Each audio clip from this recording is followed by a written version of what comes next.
Poolshed one-on-one. How's it going? Pretty good. Alright, so first question I have for you is just in general, what exactly is a hipster?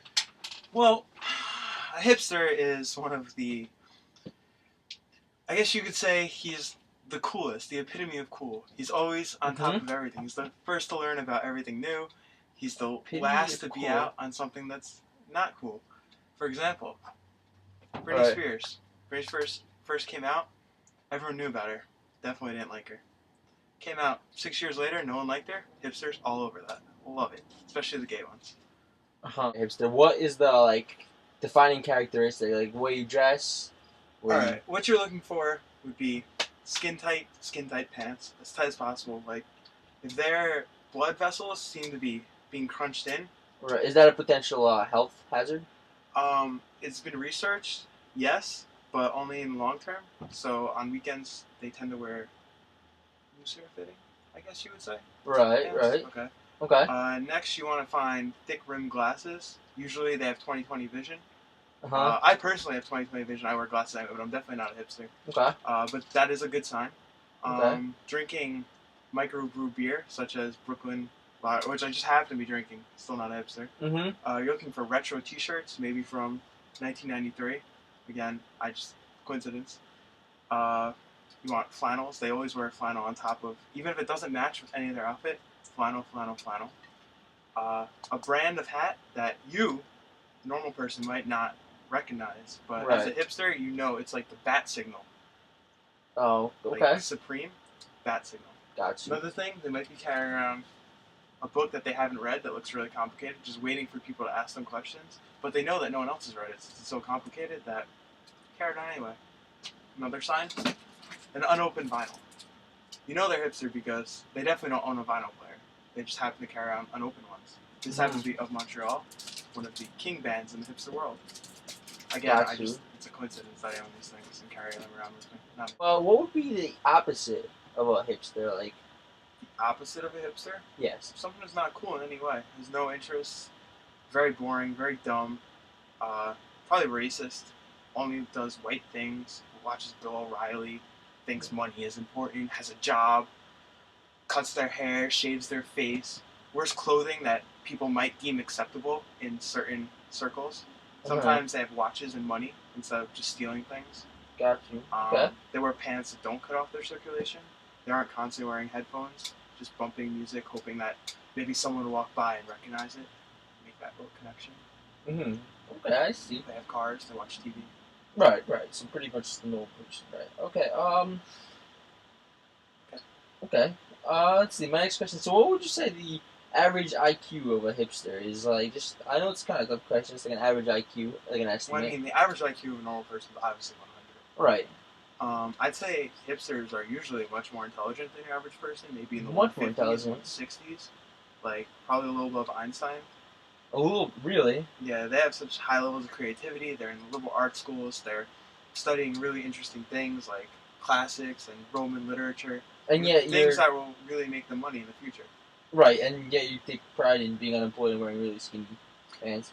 Well, that's a choice. I've lived.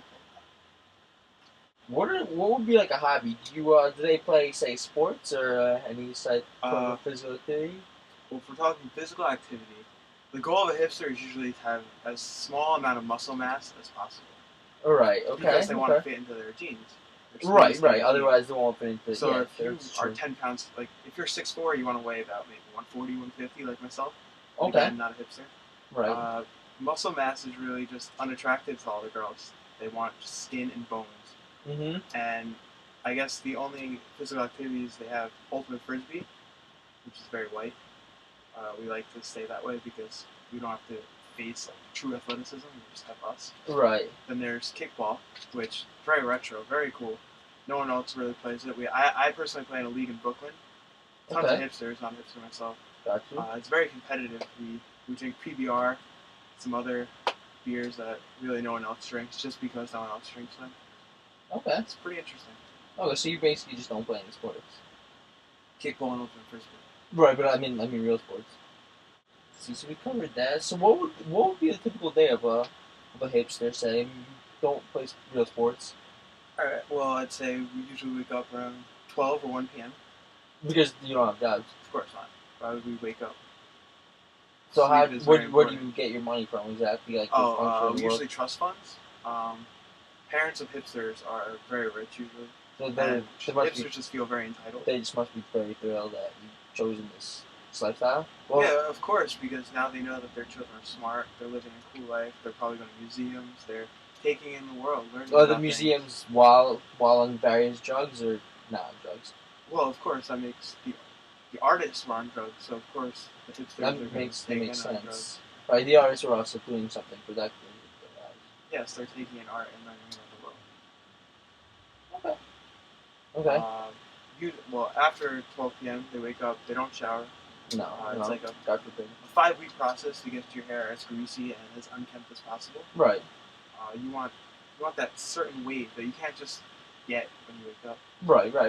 Then of course they want to make sure it looks like they're not really caring about what people think about them, so they spend 6 hours in front of the mirror dressing themselves in various clothing, tons of layers, the retro shirt, flannel, the cool hat, thick rim glasses, especially the skinny jeans. They usually take like an hour or two to get on. Okay. Oh, and shoes are very important. You want to make sure your shoes are as destroyed as possible. You want holes on the back. You want them to be very dirty. You want them to have like barely any shoelaces left, just holes everywhere, and make it seem like you've traveled the world. You've been places. Well, all you're really doing is walking from like your house to the liquor store. Well, yeah, but you want to make it seem like you've been around the world. Study. You're an unemployed individual, so you're I'm not unemployed. I study. Studying isn't a job. I put out reports. Reports on what? Reports about hipsters. Reports. Yeah, I don't get paid. I'm in journals. What? You're Brooklyn Vegan. Have you heard of it? No, I haven't heard of it. Not a hipster. I have a job. I've been published. What have you done with your life? What exactly is your job though? I do research. Jobs pay you. You're doing research. I've been published. I live a higher education. I live a higher life than you smaller people winning these stupid jobs. How exactly did you afford to get here though? You're not getting paid. Get here? Yeah, here. It's my tool shed. I took my fixed gear bike. I drive. I have a very small carbon footprint. I don't use electricity or carbon dioxide. I'm trying to save this earth. I don't know you've got all this electronic and gas powered stuff in here. Destroying the earth. So how exactly are you different to like a homeless person? You're kind of the same. You don't work. Homeless people don't have culture. You have culture. So the difference between a homeless person and a hipster is that you have culture.